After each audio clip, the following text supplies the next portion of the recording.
कैसी राशि है? अदिश।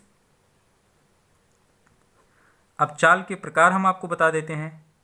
चाल दो प्रकार की होती है, एक है एक समान चाल, एक समान चाल, और दूसरी है असमान चाल।